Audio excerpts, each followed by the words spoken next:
반갑습니다. 우리 옆에 있는 분들 같이 인사하겠습니다. 반갑습니다. 우리 주일 예배 나오신 분들 환영하고 축복합니다. 우리 창세기 4장 오늘 함께 같이 보도록 하겠습니다. 하나님께서 이제 천지를 아름답게 창조하셨다. 이것이 이제 1장과 2장의 내용입니다. 그래서 하나님의 창조는 굉장히 아름답고 위대했고 영광스럽다.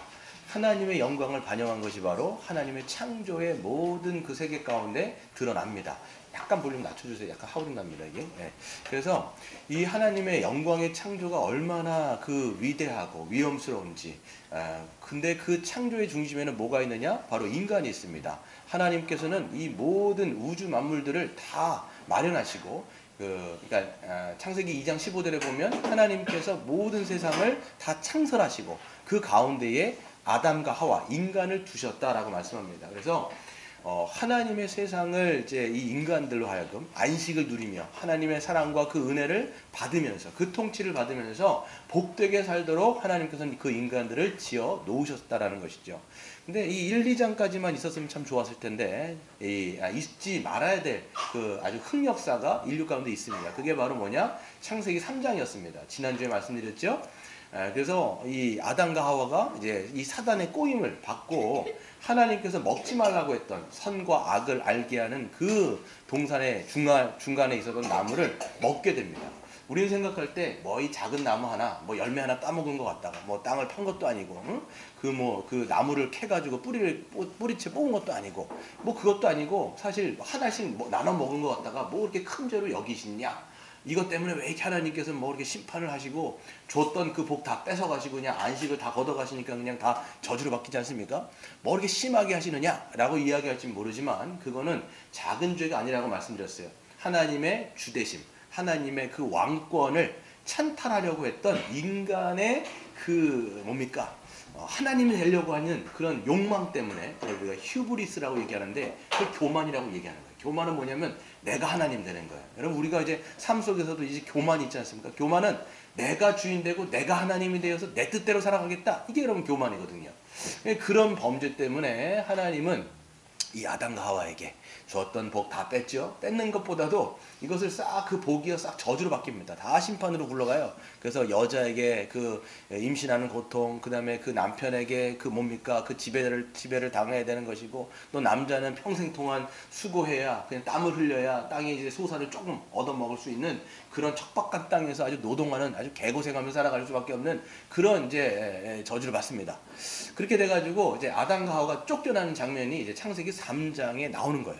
보면 창세기 3장에 이 에덴 동산에서부터 쫓겨나잖아요. 이 쫓겨나는 게 뭐냐면 하나님과 분리되는 거예요. 하나님과 단절되는 거. 여러분 하나님과 단절되는 게 가장 큰 여러분 그 벌이에요. 사실 하나님은 복의 근원 아니십니까? 하나님 생명의 근원 아니십니까? 그 생명으로부터 끊어진다. 그러면 얼마나 그것이 아주 탁한 인생, 척박한 인생을 살 수밖에 없고 안식을 누리지 못하는 그런 비참한 인생으로 될 수밖에 없는 것을 보게 되어지는 것이죠. 그럼에도 불구하고 하나님께서는요 심판을 하시지만 이 아담과 하와에게 은혜를 또 베풀어 주세요. 어떻게 하셨어요?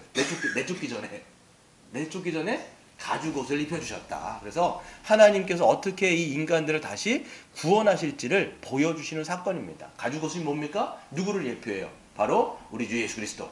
그러니까 여러분 가죽옷을 입혀줬다는 건 뭐냐면 짐승을 잡았다라는 거예요. 인간이 죄로 말미암아 수치, 이 부끄러움, 이게 있잖아요, 여러분. 이 인간들은요, 그걸 무화과 나무 잎으로 자꾸만 가리려고 하는데 가려진다, 안 가려진다? 안 가려진다. 이거는 하나님께서 가려주셔야지만이 가릴 수 있는 거예요.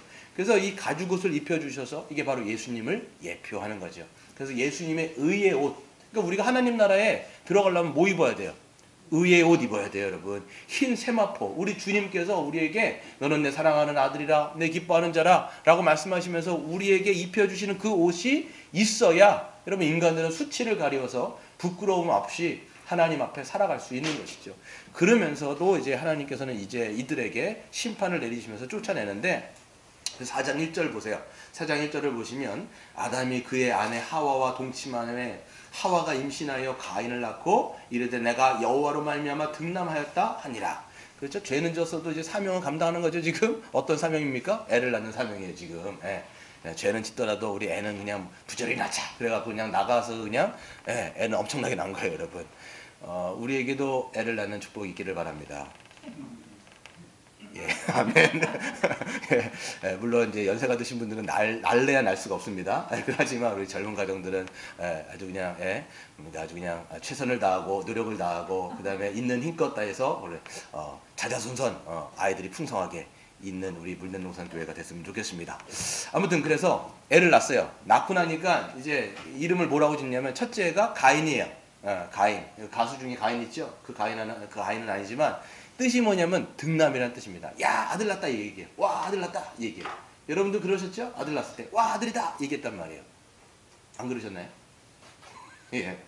아들 낳으면 좋잖아요. 그러니까 아무튼 등남했다 이 얘기를 합니다. 그래서 둘째도 낳는데 애 이름이 이제 아벨이에요. 요 이제 아벨이라는 뜻이요. 허무, 공허 이런 뜻입니다, 여러분. 애 이름을 왜 이런 식으로 짓는지 잘 모르겠지만, 그러니까 이제 여러분 전도서에 그 솔로몬이 해 아래 모든 것이 헛되고 할 때 이 헛되다가 이 아벨입니다. 하벨이라는 뜻인데 헛되다라는 뜻이요. 인생이 얼마나 하나님 없는 인생이 얼마나 헛된지를 또 보여주는 게 이제 또 아벨이라고 하는 이름에 담겨 있습니다. 근데 보니까 가인은 자라서 어떤 사람이 됐냐면 농사를 짓는 사람이 돼요. 농부가 되죠. 그리고 아벨은요 양을 치는 사람, 축산업을 하게 됩니다, 여러분. 그래서 이제 하나는 농부고 하나는 축산업이어서 이제 양을 치는 자입니다. 근데 3절을 보시면 세월이 지나요. 1년이 지나고 2년이 지나가지고 가인이 문득 생각에 이제 땅의 소산으로 자기가 농부니까 재물을 삼아 여호와 하나님께 재물을 드려요. 그리고 아벨도 자기가 양의 첫 새끼를 그리고 그 기름과 함께 하나님께 제물로 드립니다. 근데 여기서 놀라운 일이 발생되죠. 결과가 달라요. 똑같은 제물을 드린 것 같은데, 물론 다른 제물이긴 한데 똑같이 드렸는데 누구는 받고 누구는 안 받았다는 거예요. 잘 생각해 보세요. 여러분 하나님 앞에 헌금 드리고 하나님 앞에 예배를 드렸어요. 근데 누구 거는 받으시고 누구 것은 안 받으셨어요. 딱 했는데 안 받아. 물론 이렇게는 안 하시겠지만 거절하셨다라고요 지금. 그러니까 보면 여기서 보면 아벨의 제물은 받으세요. 아벨의 제물만 받은 게 아니라 아벨도 받으시고 아벨의 제물까지 받으시고, 반대로 가인도 안 받고 가인의 제물도 안 받는다는 거야. 이 놀라운 홍해가 갈라지는 것처럼 아주 그냥 쫙 갈라지는 상반되어지는 그 결과가 일어났죠. 우리는 여기서 한번 생각해 봐야 됩니다. 여러분 우리 뭐 이게 교회를 우리 오랫동안 다니신 분들은 이거 많이 들으셨단 말이에요. 왜 하나님은 왜 안 받으셨어? 정성을 다해서 드렸으면 좀 받아주셔야 되는 거 아니야? 뭐 하나님 혹시 육식주의자신가? 양만 받으시고 채식은 안 드시고 뭐 이러니까 맛없다, 안 먹는다, 뭐 이런 건 아니잖아요, 여러분. 아니면 뭐 이렇게 뭐 이런 거 뭐 이런 분들 있죠. 아주 까탈스러운 뭐 이렇게 가부장적인 그런 분을 생각한다 그러면 뭐 이렇게 몸이가 이제 아내가 이렇게 다 밥상 차리면 안 먹어, 밥상 확 뒤집어 버리고, 이따구로 차리면 확 하면서 막 뒤집어 버리면 안 먹지 않습니까? 뭐 하나님께서 그런 분이시냐? 우리 이렇게 생각을 할 수가 있어요. 뭐 주시는데 좀 드시면 안 되나? 뭐 좀 받으시면 안 되나? 이렇게 생각하는데 하나는 받으시고 하나는 안 받으신단 말이에요. 왜 이런 문제가 발생되어지느냐? 어떤 분들은요 이거를요, 아벨은 착한 사람이었고 가인은 악한 사람이었다라는 거예요. 원래부터 아벨은 원래 좀 착한 애고 가인은 원래 나쁜 놈이라는 거예요. 그러니까 나쁜 놈이 드리는 거를 안 받는다는 거죠. 이것도 말도 안 되는 거예요, 사실. 여기서 우리는요 어떤 문제로 봐야 되느냐? 바로 하나님의 계시에 대한 믿음의 문제로 봐야 돼요. 여러분 잘 생각해 보세요. 인류가요 타락했습니다. 그런데 하나님께서 그 타락한 아담에게 어떻게 뭘 입혀주셨다고요? 가죽옷을 입혀주셨어요. 이게 중요합니다. 이제는 타락한 인간이요 함부로 하나님께 나올 수가 없어요.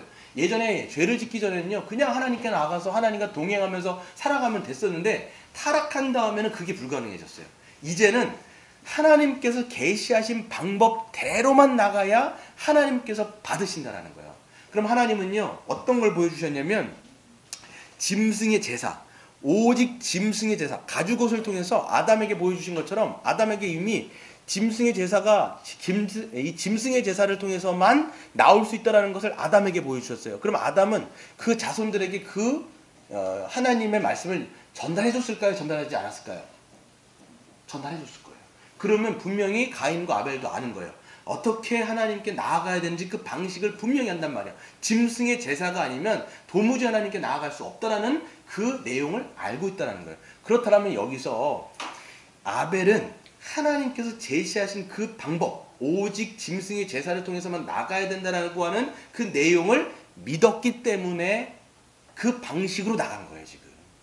자기가 양치는 자라서 그 양을 잡은 게 아니라 하나님이 받으시는 제사가 무엇인지, 하나님이 받으시는 예배가 무엇인지 그 주님의 계시를 믿었기 때문에 그렇게 나간 거예요. 근데 가인은 어떻게 된 거예요? 안 믿은 거예요.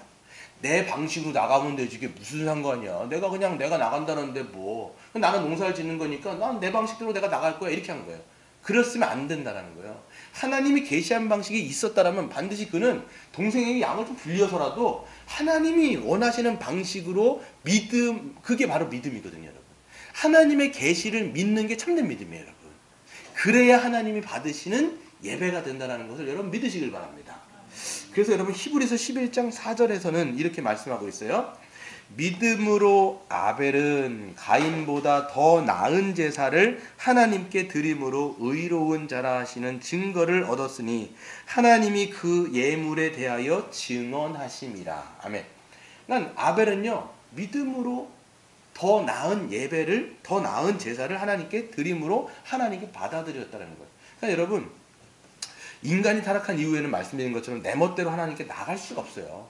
하나님이 제시하신 그 방식, 하나님이 계시하신 그 방식으로만 우리는 나갈 수 있어요.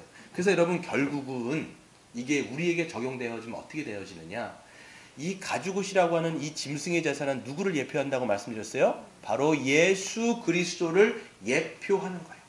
그렇기 때문에 우리가 오직 하나님께로 나아갈 수 있는 길은 누구를 통해서만 나갈 수 있어요? 예수 그리스도를 믿는 믿음으로만 나아갈 수 있는 거예요, 여러분. 그래서 예수님께서 말씀하셨잖아요. 나는 길이요 진리요 생명이니 나로 맘지 않고서는 누구도 아버지께로 나아갈 자가 없느니라 라고 말씀을 하신 거라는 것이죠. 여러분, 우리는 죄인이기 때문에 거룩하신 하나님 앞에 나아갈 때는요, 반드시 뭔가 대가가 지불돼야 돼요. 저도 죄인이고요, 여러분도 죄인 아닙니까? 우리가 여러분 살아가면서 생각으로 짓는 죄, 말로 짓는 죄, 우리 마음속으로 이 품고 있는 수많은 죄들, 거룩하신 하나님은요, 그런 죄인들의 죄를 받지를 못하세요. 하나님은 어떤 분이시냐? 조금의 악도 참아보지 못하시는 분이라고 학개서에 말씀하고 있습니다. 그렇기 때문에 이 죄인들을 받으실 수가 없어요. 그렇기 때문에 누구를 통해서 이 수치가 가려져요? 오직 예수 그리스도의 의로 가려진 자들의 그 예배를 받으시고 그 자들의 헌신을 받으시고 그 사람들의 그 모든 것들을 받으시는 게 우리 주님인 것. 그래서 여러분 기억하셔야 돼요. 우리의 신앙은요, 딱 어떻게 보면 이 싸움이에요. 항상 하나님의 의로 나갈 거냐 내 의로 나갈 거냐예요. 항상 이 싸움이에요. 이거는요, 바리새인, 예수님이 살아갔던 그 당시에도 맨날 그 바리새인들이 했던 게 뭐냐면 자기 의로 나가는 거. 하나님, 내 의를 좀 받아주세요. 그러니까 내가 그 사람들이, 여러분, 바리새인들과 서기관들이 얼마나 종교적인 열심이 아주 그냥 아주 그 열심이 특심이었습니다. 이 바리새인들 여러분 아시죠? 일주일에 2번씩 금식해요, 여러분. 하나님 앞에. 여러분. 네? 그리고 여러분, 그 일주일에 11조를요, 아주 따박따박 냈어요, 이 사람들이. 정말 그 1원, 우리로 말하면 1원까지 다 계산해갖고 하나님 앞에 다 드리는 거예요. 그럴 정도로 정말 종교적인 열심이 뛰어났었는데, 그 열심이 무엇에서 비롯된 거예요? 나의 의, 내 의. 오늘 요 가인으로 말하면, 내 방식대로 나가는데 뭐 하나님 그냥 받아주셔야 되는 거 아니에요? 내가 그냥 내 멋대로 나간다는데. 이게 여러분 자기의예요, 자기의. 이럴 때는요, 아무리 여러분 우리가 헌금을 많이 하고 아무리 우리가 정말 주님 앞에 정성을 다 드린다 할지라도 내 의로 나가면 하나님은 그 의를, 우리의 의로 나가는 것을 받으세요, 안 받으세요? 안 받으신다는 거예요. 중요한 건 뭐예요? 예수님의 의를 우리가 덧입어서 하나님의 의로 나가는 자만 오직 받으신다는 거예요. 그게 여러분 오직 하나님께서 제시하신 그 길을 믿는 믿음이라는 걸 여러분 기억하시는 여러분 되시기를 바랍니다.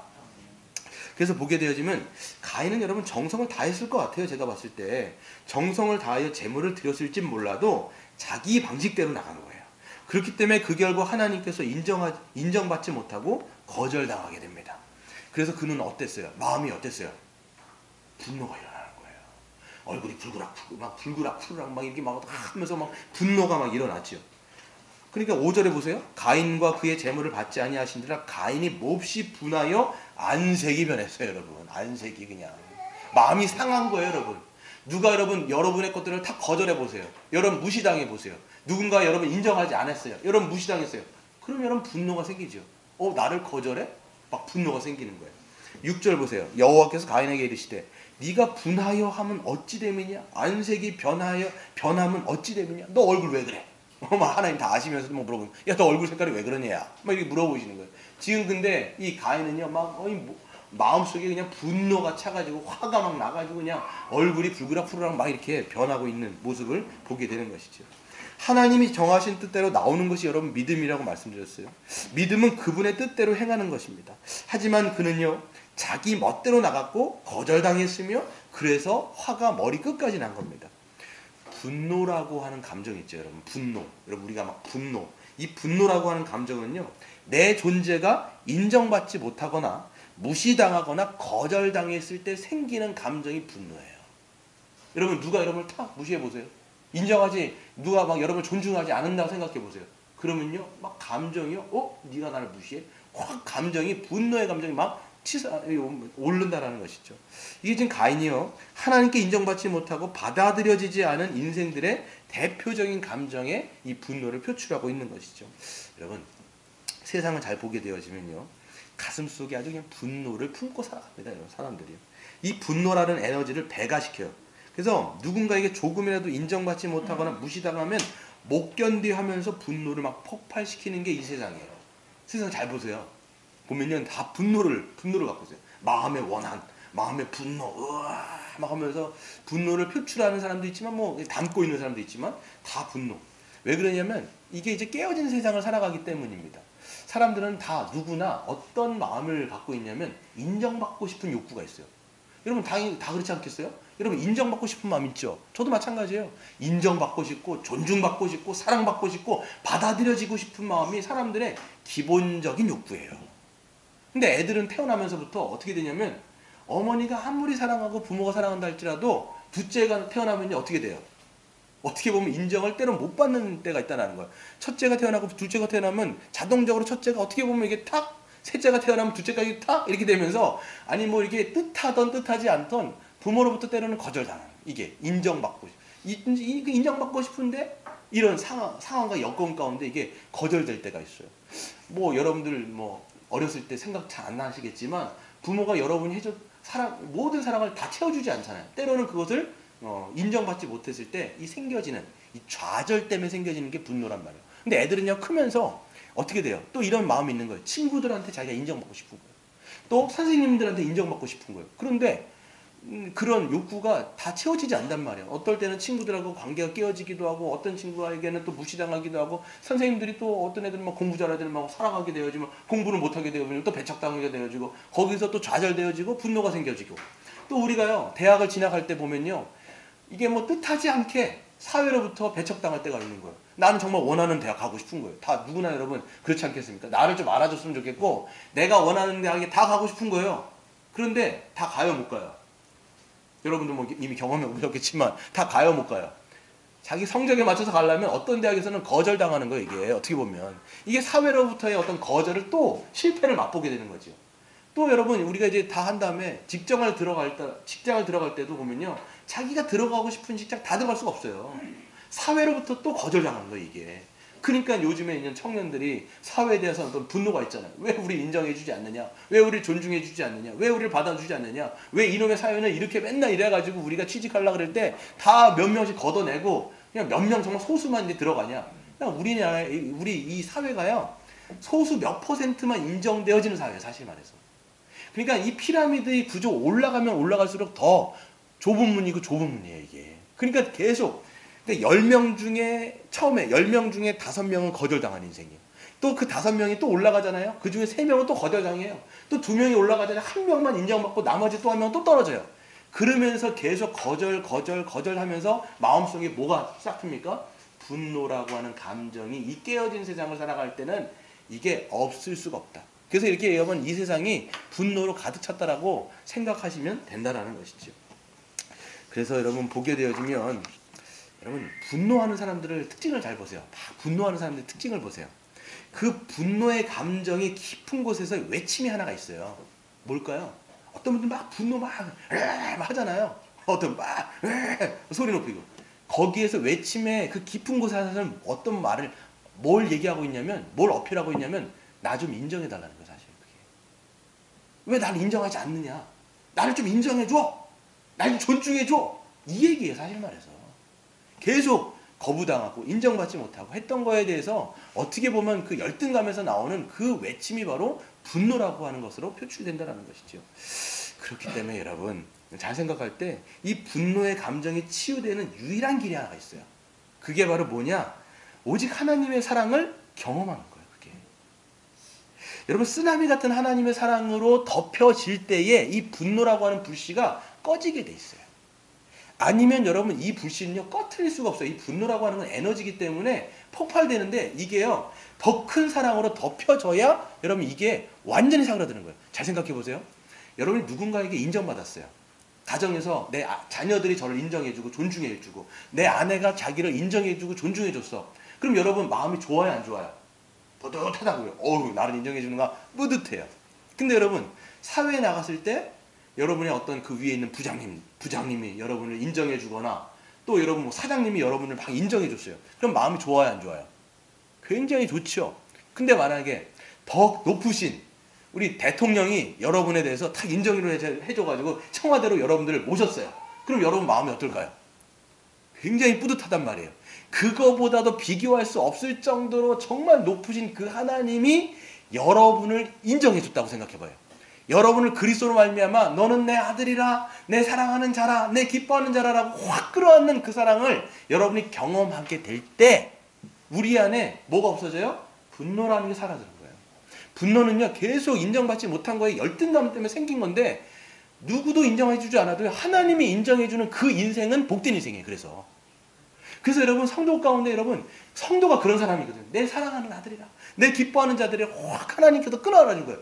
그러면 여러분 우리가요 하나님께 인정받은 사람은요 성도는 하나님께 인정받은 사람이거든요.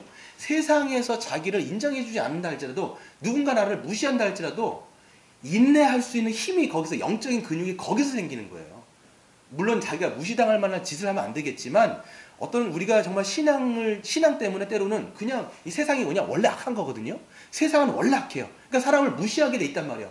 그런 무시를 우리가 좀 당해도 우리 주님이 나를 인정한다는데 네가 인정하지 않아도 난 주님이 나를 인정한다. 여기서 우리의 마음의 넉넉함 뿐만 아니라 누군가가 여러분을 정말 해코지하고 무시를 해줘도 무시를 한다 할지라도 때로는 그 인생이 불쌍하게 느껴질 때가 있어요. 네. 누군가 여러분 우리가 회사를 다니다 보면요 여러분 윗사람들이 다 있단 말이에요. 그럼 우리를 막 정말 개처럼 갈구는 김 부장 아니 그런 사람 있잖아요. 그런 사람이 불쌍해 보인다라고요. 아 저게 하나님을 몰라서 저렇게 지금 나를 갈구는구나. 하지만 나는 하나님이 인정해 주시는 사람이니까 거기서 마음의 넉넉함과 여유와 거기서 그런 영적인 근육들이 생기게 되어지는 것이죠. 여러분 그 주님의 음성을 듣고 하나님의 인정과 받아들여짐을 다 경험한 여러분 되셨죠? 네. 여러분 세상 살 때 그런 약간의 무시가 있다 할지라도 여러분 이렇게 하지 마시고 불쌍히 여기시는 여러분 되시길 바랍니다. 그래서 보게 되어지면 하나님은 분노하고 있는 이 가인에게요 어떻게 말씀하시냐면 분노가 지금 막 끓고 있는 거예요. 자가 발전하고 있는 거예요 지금. 근데 권면하세요. 뭐를 권면하세요? 죄를 그 분노를 뭐하라? 다스려라. 보세요. 7절 한번 같이 읽겠습니다. 시작. 네가 선을 행하면 어찌 낯을 들지 못하겠느냐? 선을 행하지 아니하면 죄가 문에 엎드려 있느니라. 죄가 너를 원하나 너는 죄를 다스릴지라. 이게 중요한 거예요, 여러분. 여러분 이게 뭐냐면 죄가 문 앞에 엎드려 있어요. 여러분 잘 생각해보세요. 이게 약간 뭔가를 약간 그림 언어 같은 거예요. 문 앞에가 이렇게 여러분이 문 안에 있는데 문 밖에 누가 있냐면 문 밖에 이렇게 누가 그 짐승이 웅크리고 있는 거예요. 웅크려갖고 여러분이 나올 때를 기회를 포착해서 확 뛰어 올라가고 여러분을 확 갖는 거예요. 이게 죄가 이게 웅크리고 있는 거야. 그러니까 여러분 잘 보면 그러니까 주님 뭐라고 말씀하세요? 너 죄를 다스리라는 거야, 지금 죄를. 마음속에 이 품고 있는 그 분노를 다스리지 않으면 죄가 너를 사로잡아 먹어버린다는 거예요, 여러분. 이게 여러분 중요합니다, 여러분. 우리가요, 이런 분노의 감정, 우리 안 좋은 감정들을 다스리지 못하면요, 죄는요, 반드시 우리를 먹어버려요, 여러분. 분노를 묵상하고, 여러분, 우리 안에 있는 그런 악한 마음들에 대해서 계속 묵상하잖아요? 그런 마음은 어떻게 될까요? 배가 돼요. 왜? 에너지니까. 그래서 야고보서 1장 15절에는 뭐라고 말씀하고 있냐면, 욕심이 잉태한 즉 죄를 낳고 죄가 장성한 즉 뭐를 낳는다? 사망을 낳는다. 이거는 메커니즘입니다, 여러분. 메커니즘이에요. 그러니까 우리 주님께서 그 분노에 대한 감정을 절대적으로 다스릴 것을 명령하시는 거예요. 그래서 에베소서 4장 26절을 제가 읽어드리면요, 이렇게 말씀하세요. 분을 내어도 죄를 짓지 말며 해가 지도록 분을 품지 말고 마귀에게 틈을 주지 마십시오. 이렇게 우리 주님 권면하세요. 분노 같은 감정은 계속 품고 있지 말고 속히 해결하라. 언제까지? 해가 질 때까지. 그래서 이거 문자적으로 그래갖고, 그럼 우리가 아침에 분노를 품었어요. 그럼 해가 질 때까지 주님께서는 괜찮다 하니까 분노를 좀 묵상해야지. 그러면 한 몇 시간씩. 여러분 묵상해 보세요. 항상 그 마음은요, 배가 됩니다. 누군가에 대한 원함과 이 증오심을요, 품고 있어 보세요.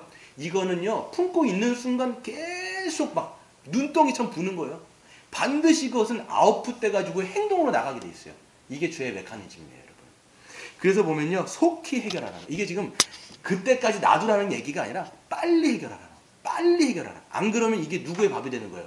사탄의 밥이 돼요. 사탄에게 기회를 주어서 죄의 도구로 쓰임받게 되는 거예요. 여러분 잘 생각해 보세요. 성도는요, 누구에게 쓰임받는 사람이에요? 하나님께 쓰인 사람.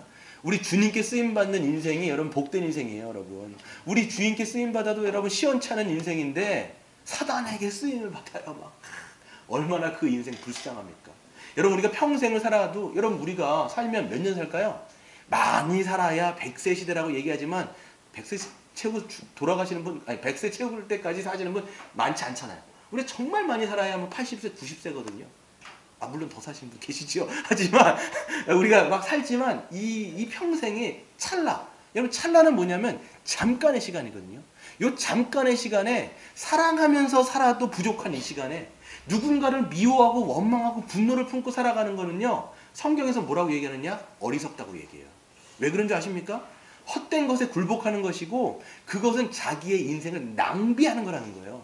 영화 같은 데 보세요. 보면요, 누군가 막 보복하려고 평생을, 자기 일평생을 다해서 보복을 합니다. 막 나를 우리 조부를 죽인 놈 내가 죽여야 되겠다 해갖고 칼을 갈갖고 무술을 막 연마해갖고, 무술 연마하는데 10년, 쫓아다니는데 10년, 또 걔 죽이는데 10년, 30년이에요, 여러분. 그리고 나서 죽인 다음에 어떻게 해요? 보복했다 하면 끝나는데, 그 보복은요, 또 다른 보복을 낳아요, 사실. 만약에 걔를 죽였어요. 그러면 그 죽인 놈 가만히 있습니까? 죽인 놈 아들이 또 있잖아요. 그 놈은 또 어떻게 합니까? 연마하는데 10년, 또 쫓아다니는데 10년, 따라가서 죽이는데 10년. 걔도 3년 걸리는 거예요. 이러면서 분노는요, 이 쇠사슬이 계속 낳고 하면서 이 인생의 수레를요, 다 불살라버려요.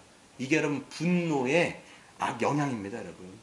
그러니까 여러분 우리 주님의 권면을 들어야 되는 거예요. 근데 안타깝게도요, 가인이 들어요, 안 들어요? 안 들어요. 이게 아주 안타까운 거예요.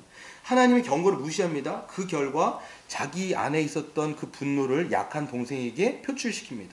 그래서 그는요, 자신의 분노의 감정을 동생을 돌로 쳐 죽이는데, 보세요, 여기 8절에 보세요. 같이 읽어보겠습니다. 시작. 가인이 그의 아우 아벨을 말하고 그들이 들에 있을 때에 가인이 그의 아우 아벨을 쳐 죽이니라. 아우 아벨에게 말했다고 얘기할 때 아벨은 말한 게 뭐냐면, 야 잠깐만 나가자, 이렇게 얘기한 거예요. 자기 친동생인데 지금 속인 거예요. 지금 자기 분노를 애한테 야 잠깐 나와봐 하면서 들에서 쳐 죽여버렸어요. 최초의 존속 살인입니다. 분노가 여러분 그만큼 무서운 거예요. 분노는요, 잠재적인 살인이라고 사실 말할 수가 있어요. 그 정도로 파괴력이 대단합니다. 여러분 캘리포니아 같은 데서 대화재가 일어나면요, 한번 그 작은 불씨가 해가지고 이 전체 산을 다 쓸어갑니다. 여러분 한번 대화재가 미국에서 나잖아요. 남는 게 없어요. 다 타고 넘어. 전소될 때까지 그 불은요, 꺼지지가 않는 거예요. 꺼진 다음엔요, 어떻게 되냐면 산 전체가 다 타요. 완전 재가 됩니다. 재가 될 때까지 그 에너지가 발산해갖고 엄청난 파괴력을 갖는 거예요. 네. 그렇기 때문에 주님은요, 이 분노와 증오를 품는 것을 살인하는 것과 똑같다라고 말씀하신 것도 그 이유지요. 여러분, 우리가 기억하셔야 돼요. 분노는요, 자기 자신을 망가뜨려요. 뿐만 아니라 관계를 다 깨뜨립니다. 그리고 공동체를 파괴해버려요. 그게 가정이 될 수도 있고요. 그게 교회 공동체가 될 수도 있고요. 그리고 다른 뭐 직장이 될 수도 있고요. 작은 분노를 품었는데 그게 한번 이 에너지가 되어버리면 전체가 다 전소돼 버립니다. 완전 다 탄다는 것이죠. 그래서 분노를 다스리지 못할 때 이 분노는 말과 행동으로 누구에게는 비수로 꽂히게 돼 있어요. 막 활화산처럼 막 분출되는 거예요. 말로 때로는 막 이게 막말하죠. 막말하기도 하고 또 어떻습니까? 여러분, 분노가 날 때, 화가 날 때 여러분, 아유 자매님, 아유 형제님, 이러시면 안 됩니다. 뭐 이렇게 나가요, 여러분? 안 그렇죠? 이게 절제가 안 되는 거예요. 이때는 막 쌍욕 나가고 이제는 막 나가는 거야 하면서 이 말과 막말이 나갈 뿐만 아니라 심지어는 폭력도 나가고요.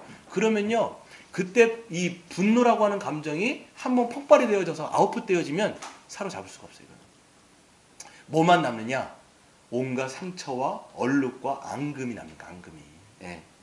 그래서 여러분, 이 분노의 악순환의 고리를 끊어버리지 않으면요, 이것은 계속해서 우리 삶의 이 수레바퀴를 불태워버리는 것이죠.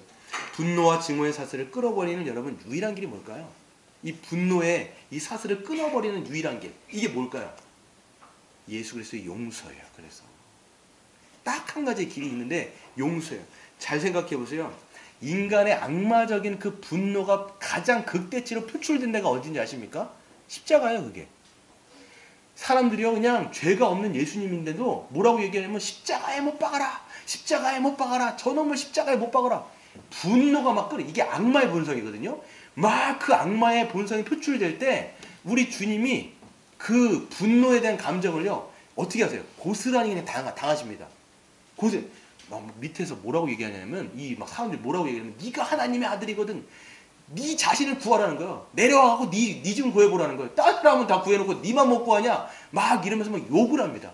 그때 여러분, 우리 주님께서 하나님이시잖아요.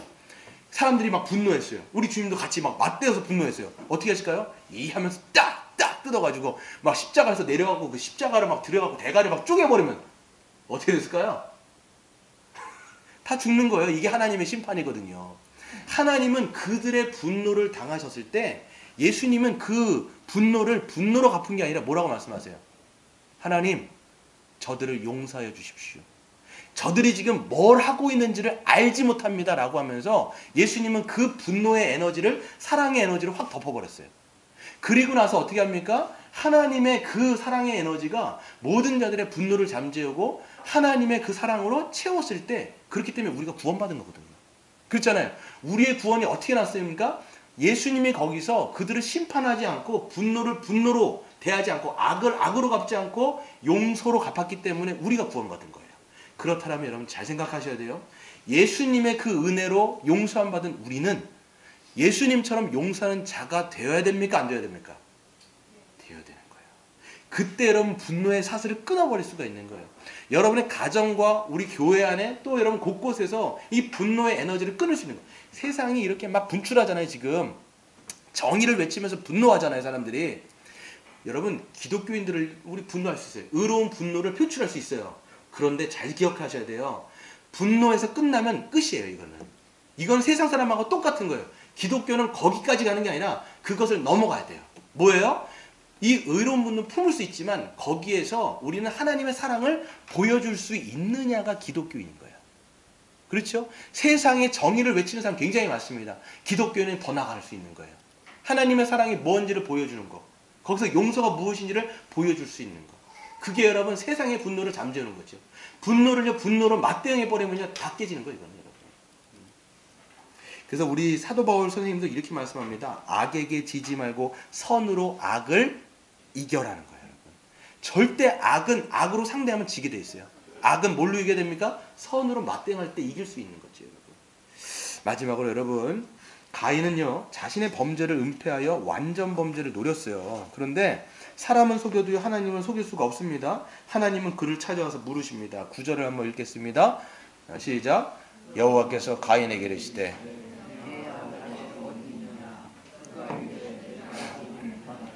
내가 내 아우를 지키는 자니까. 여러분 이거예요. 이게 지금 하나님 아시죠? 아시면서도 물으시는 거예요. 사실 돌아올 기회를 주시는 건데 이게 계속 가인은 끝까지 안 해요. 끝까지 회개 안 합니다. 얘기하는 거예요. 야, 네 아우 어딨냐? 그랬더니 내가 뭐 아우 지키는 자입니까? 제가 물어보는 거예요. 주한이한테. 주한아, 주명이 어딨냐? 그래. 아, 아빠 제가 이거 어떻게 알아요? 이렇게 하면 제가 어떻게 하겠어요? 이 새끼 얘기하면서 그러지 않겠습니까? 이러는 거예요, 여러분. 이 당시 셈족 속의 문화에서는요, 자기의 이 형제들을요 지키는 것이요 문화였어요. 근데 이 형제에 대해서 몰라요. 책임 안 지는 건요 굉장히 큰 죄입니다. 이게 그 당시 문화에서도. 근데 이게 지금 막 이렇게 얘기하는 거죠.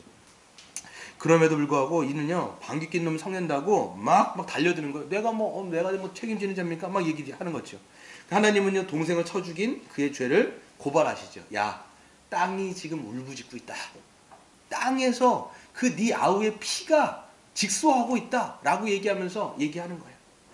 그러면서 그에게 이제는 이제 심판을 선포하십니다. 12절을 보시면 이렇게 말씀하죠.